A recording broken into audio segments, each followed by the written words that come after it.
President William Ruto was inaugurated as Kenya's 5th president, promising a bottom-up approach to development with healthcare as a key pillar, which would include reforming the National Health Insurance Fund and providing adequate human resources.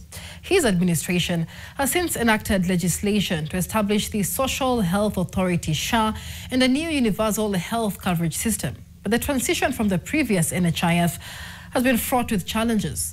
The new system has been met with complaints from citizens regarding glitches, inadequate coverage for medical procedures, and accusations of fraud and corruption, while healthcare workers have gone on strike to demand better working conditions and absorption into permanent employment.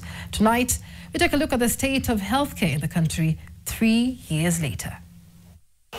Together with the first... On September 13th, 2022, William Ruto was inaugurated as the 5th president of Kenya. I, William Samoei Ruto. Then, his name was synonymous with the bottom-up slogan, which he argued would reverse decades of top-down development, which had disproportionately benefited a small elite. Healthcare was one of the 5 key pillars, and he came laden with promises.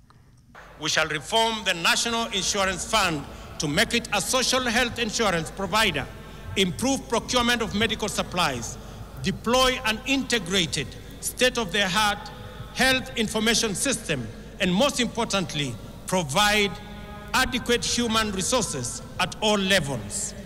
Contributions to the National Hospital Insurance Fund will now be graduated and will depend on people's income.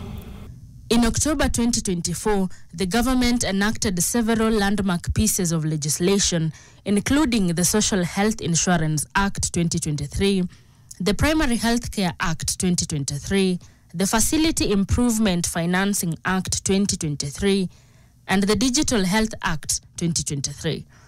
These laws were intended to provide the legal and structural basis for universal health coverage, with a strong emphasis on primary health care and digital solutions.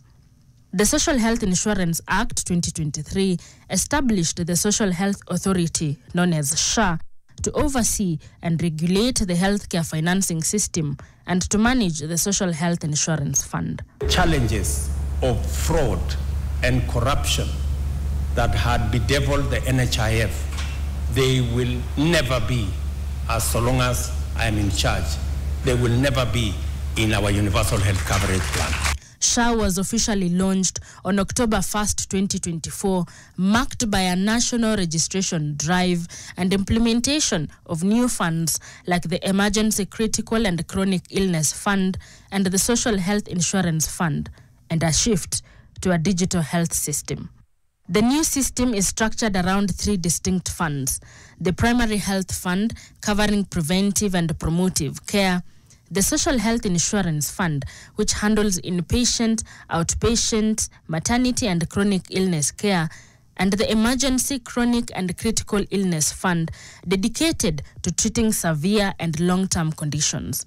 As of September 2025, there are reports of 25.8 million Kenyans registered, a significant jump from the previous NHIF numbers. However, there have been several challenges, including glitches in the SHA system, leading to complaints and dissatisfaction. It is not working. Please be aware, it is not working. If you ask me, the status of healthcare is in ICU, because when the president was campaigning, or when this government was campaigning, it had promised universal healthcare systems in the Republic of Kenya.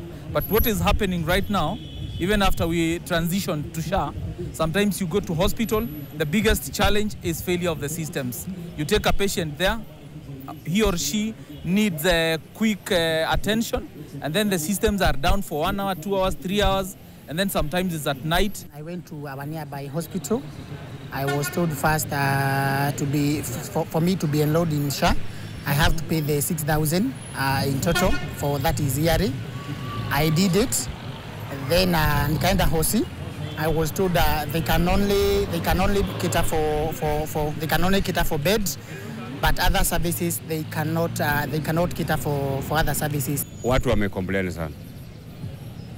Kenya wamecomplain sana. Ni kama ingekuwa njia nyingine wangejaribu kurekebisha, lakini hawatarekebisha. Sababu corruption iko mingi zaidi.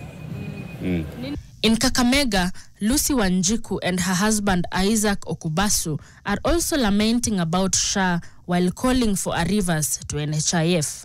Lakini kifika ni wakati wa umeenda kusa pale hospitalini, inabidi ikugharamikie pesa nusu, na wanakugharamikia nusu. Tuseme kama hujafikisha kuna miaka 17 tuseme. Na unaenda pale hospitalini. Hapa kwa kliniki unaambiwa SHA itakusaidia. Mzazi wako anakuingiza ndani. Lakini ukifika hospitalini hakuna kitu kama hiyo. Inabidi mzazi wako gharamikie cash. Lucy complains that SHA has been subjective and that her husband's cover has been unable to cover her for maternity care. Si kama huyu akona SHA yake, haiwezi nihudumia mimi. Upande hata wa maternity hizi nihudumia. Inabidi mimi mwenyewe nichukue yangu. Nimpeleka Pumwani mtoto wetu wa kwanza, hakuna hata shilingi nilitoa. Nilipa tu transport ya gari peke yake. Lakini SHA tumesumbuka, nikamuingiza kwa SHA yangu, akasema yangu isimamia operation maternity. Ikabidi tena atumia yake tena naambiwa nilipia mwaka mzima.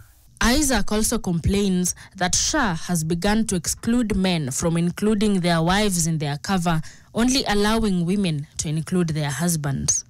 Matibabu niliambiwa nasimamia bibi yangu, watoto wangu, hivyo.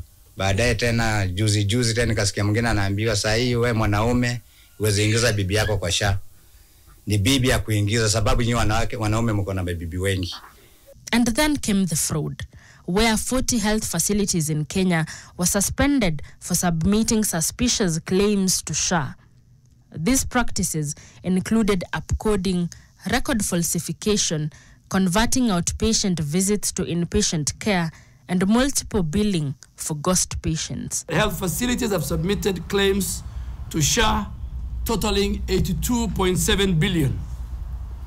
Total claims which have been paid, which SHA has already paid, is 53 billion. Claims worth 10.6 billion have been rejected due to fraudulent activities and non-compliance. In 2024, starting mid-March, the Kenya Medical Practitioners, Pharmacists and Dentists Union KMPDU went on strike, which lasted nearly 2 months, demanding the implementation of the 2017 CBA, which included a monthly gross wage of 206,000 for medical interns. Other healthcare workers, including clinical and laboratory officers, also downed their tools. In Kiambu County, doctors are still on strike since May, marking over 110 days. Just like them, the UHC workers have also been on the streets for almost the entire year, demanding for absorption as permanent and pensionable government employees and for payment of gratuity. Ikizungumzia mambo ya UHC, tunamjulisha ya kwamba hakuna universal health coverage bila UHC staff. A month ago, Health Cabinet Secretary Aden Duale announced that MOH will transition them into permanent and pensionable terms after a vetting and verification exercise to weed out ghost workers. Ikimaliza your exercise of vetting and verification, we will post the UHC nurses the day we finish. And we are about to finish anytime next week. But before that, if you are not a nurse by profession and you have been earning the money of UHC all these years, wewe utakutana na sheria. You have to refund back our money. On September 4th, President William Ruto intervened to resolve the impasse between the Council of Governors and the Ministry of Health regarding the future of the UHC workers. In a decisive move, the president announced that over 7,500 UHC workers will now be transitioned from contract terms to permanent and pensionable employment. The initiative, he said, is a critical step towards strengthening healthcare delivery and achieving the government's goal of universal health coverage. Hawa wafanyikazi wamehangaika kiasi. Lakini mimi nimetangaza ya kwamba sasa hawa wafanyikazi tunataka kuwatoa katika utendakazi wa kandarasi, tuwafanye permanent and pensionable. Tayari serikali mimi naongoza tumetoa pesa ya kuwaajiri hawa wafanyikazi.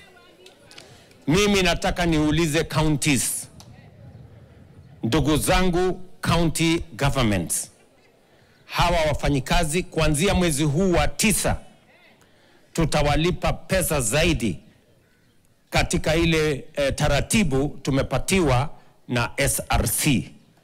However, the move drew mixed reactions from various stakeholders, including the Council of Governors and healthcare workers unions. According to a COG insider, counties are still waiting for a formal commitment in writing from MOH that the money required for PNP will be availed to counties, and that counties will not be able to vary the contracts for the UHC workers without funds. Mercy Chelangat, NTV.